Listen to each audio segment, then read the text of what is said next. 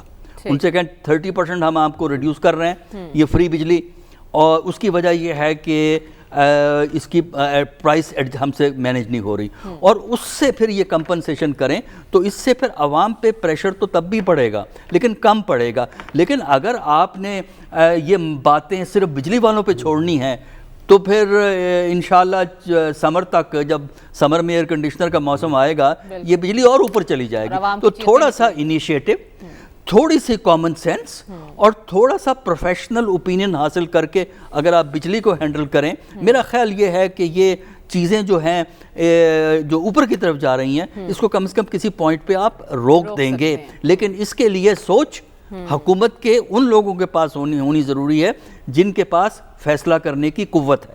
ٹھیک ہے، یعنی پروفیشنل لوگوں کی ضرورت ہے اس سلسلے میں. لیکن خاور، آپ سے میرا سوال یہ ہے، کل آپ نے کہا تھا خان صاحب کی مقبولیت آج بھی زیادہ ہوگی، ایسے فیصلوں کے بعد بھی مقبولیت برقرار رہے گی؟ کیا کوئی جانا چاہے گا خان صاحب کے جلسوں میں؟ دیکھیں، ابھی جب آپ یہ سوال کر رہی ہیں تو ڈی آئی خان جو کہ مولانا صاحب کی ہوم کانسٹیچوئنسی ہے، وہاں پہ جو پی ٹی آئی کا جو میئر کا کینڈیڈیٹ ہے وہ اچھی خاصی لیڈ سے آگے جا رہا ہے، اور خبریں یہی کہ وہ جیت رہا ہے وہاں سے ڈی آئی خان سے. پشاور میں جے یو آئی ایف کا جیتا، اور وہاں سے اگر پی ٹی آئی کا کینڈیڈیٹ جیت رہا ہے تو چلیں، ان کا کچھ نہ کچھ ایک اپنا فٹ پرنٹ تو موجود ہے نا. ابھی اور ایک دو اور سیٹوں سے بھی وہ جو وہاں پہ ایکسپیکٹڈ نہیں تھا پی ٹی آئی جیتا، لیکن وہ جیت رہی ہے. آگے چلتے ہیں. یہ تو ایک پولیٹیکل ساری صورتحال ہے.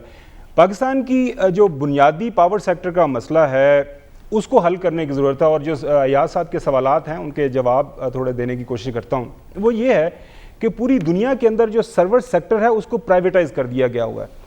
بجلی پیدا کرنے والے جو کارخانے ہیں وہ پرائیویٹ سیکٹر کے پاس ہیں، جو ڈسٹریبیوشن کرنے والی کمپنیز ہیں وہ پرائیویٹ سیکٹر کے پاس ہیں، اس کے بعد جو بلنگ کرنے والے جو سارے کا سارا جو نظام ہے وہ پرائیویٹ سیکٹر کے پاس ہے. اگر آپ کا باہر جانے کا موقع ملا ہے کہیں پہ، فرض کرو لندن میں، میں پہلے بھی گیا تھا، ابھی بھی چکر لگا ہے، وہاں پہ آپ گھر میں رہتے ہیں، آپ جس طرح اپنا موبائل کا فون ٹاپ اپ کرتے ہیں، جا کے بجلی اپنی لے لیتے ہیں. مختلف کمپنیز اویلیبل ہیں مارکیٹ کے اندر، ان کے درمیان کمپٹیشن ہے، جہاں سے آپ کو سستی بجلی ملتی ہے وہ آپ سستی بجلی لے لیتے ہیں. اس کے اوپر آپ کا سوال ہے کہ حکومت کو یہ کام کرنے سے کون روک رہا ہے؟ ایک میٹنگ میں، ایک مشورہ زمانہ میٹنگ ہوئی تھی میری، میں اور سلمان غنی صاحب اس کے اندر موجود تھے. یہ کام ایک جو مضبوط حکومت کے کرنے کے ہیں، اور ہوتا یہ ہے کہ جب بھی حکومت یہ پرائیویٹائزیشن کی طرف جاتی ہے، آپ کے اپنے لوگ بھی ناراض ہو جاتے ہیں، اتحادی یہ جو مسئلہ بنا ہوا ہے وہ بھی ناراض ہو جاتے ہیں. سٹیل مل کو آپ پرائیویٹائز کرنا ہے کیونکہ حکومت نہیں چلا سکتی، یہ کام نہیں ہے حکومت کا کرنے کا. وہاں پہ آپ کے اتحادی ناراض ہو جائیں گے، اپوزیشن آپ کے سر پہ چڑھ دوڑے گی.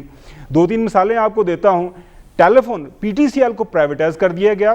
اب دیکھیں سیلولر کمپنی آپ کو مارکیٹ کے اندر ہر روز ایک نیا سے نیا پیکج ملے گا کہ جی ہمارے پاس آئیں، ہم آپ کو سستے ٹیلی فون دیتے ہیں.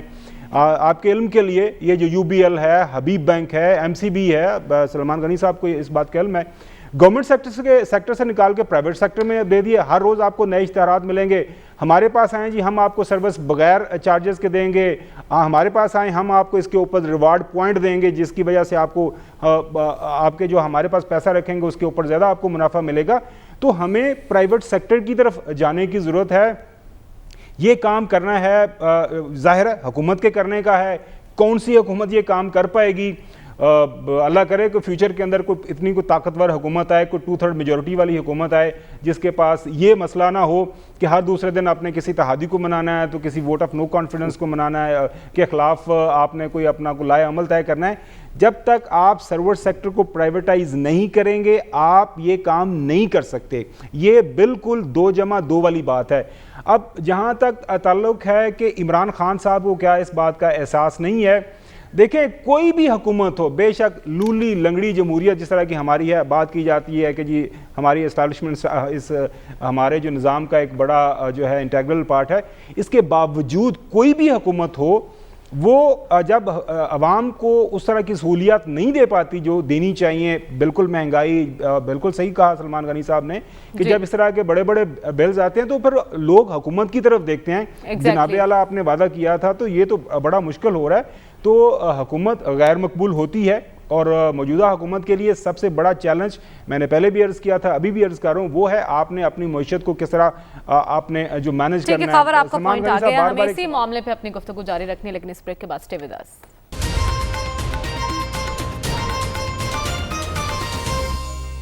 ویلکم بیک ناظرین۔ ایاز صاحب، اس وقت سب سے بڑا چیلنج اس حکومت کے لیے اور کیا معاشی صورتحال میں بہتری کا کوئی امکان نظر آ رہا ہے آپ کو؟ کچھ بھی نہیں، یہ اگلا سال جو ہے، اگلے سال تک ہم ایسے ہی بس وہ کرتے رہیں گے۔ یہی چیلنج ہے اس حکومت کو کہ کیسے یہاں اب سے لے کے اگلے سال تک کیسے چلتے ہیں، کیا ہمیں سناتے ہیں، کیا کہانیاں ہم سننے کے لیے تیار ہیں، یہی رہے گا۔ ایک ہی ریکارڈ ہے، وہی چلتا رہے گا، 4 سال تک وہی چلا ہے نا، تو آپ کیوں امید کر رہی ہیں کہ 5ویں سال میں وہ ریکارڈ بدل جائے گا؟ کیونکہ امید پر دنیا اور راگ جو ہے وہ کوئی بدل جائے گا یا کوئی اور مرکی نکلے گی، وہی ہم سنیں گے۔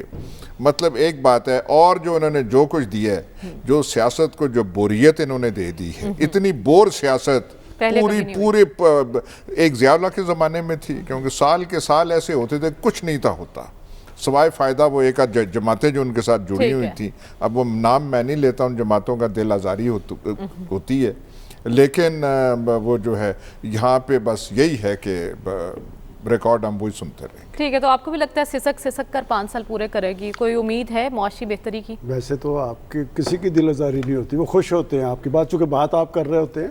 دیکھیں بات یہ جہاں تک بجلی کے بحران کا تعلق ہے، جب تک ہائیڈل پاور کی طرف نہیں لوٹیں گے، میں سمجھتا ہوں کہ بر وقت کیے جانے والے فیصلے جو ہے ہمیشہ ریلیف کا باعث بنتے ہیں۔ ایک وقت تھا اس ملک کے اندر وردی کو بھی ایک سیاسی حیثیت دے دی گئی ایوانوں کے اندر، لیکن کالا باغ ڈیم نہیں بننے دیا گیا۔ اگر وقت پہ وہ ڈیم بنا ہوتا ہے تو آج یہ بجلی کے بل سینکڑوں میں ہوتے ہیں، جو آج ہزاروں میں آ رہے ہیں۔ میں سمجھتا ہوں کہ یہ جو پاور مافیا کی آپ نے بات کی ہے، یہ مافیا ہے، جس طرح شوگر مل مافیا ہے، انہوں نے پوری طرح نچوڑا ہے، اور یہ آپ کی سیاسی قیادتوں کے پیچھے کھڑے ہوتے ہیں، یہ سیاسی جماعتوں کو اقتدار میں لاتے ہیں اور پھر حکومتیں ان کے مفادات کا تحفظ کرتی ہیں۔ ٹھیک ہے، آپ کا پوائنٹ آگے۔ ڈاکٹر صاحب، کوئی بہتری کی امید؟ نہیں، کوئی تھنکنگ پروسیس ہوتا ہے ہر چیز کے پیچھے، تو میرے ہاں ان کی تقریریں رونا دھونا ہی رہے گا، لیکن کوئی ایسا تھنکنگ پروسیس نہیں ہے جس سے ہماری اکانومی میں ٹھیک ہے، تو حالات جوں گے تو ہی رہیں گے۔ ہمارے پینل کی رائے آپ نے جانی۔ آج کے پروگرام سے ہمیں اجازت دیجیے، آپ سے انشاءاللہ اگلے ہفتے ملاقات ہوگی۔ اللہ حافظ۔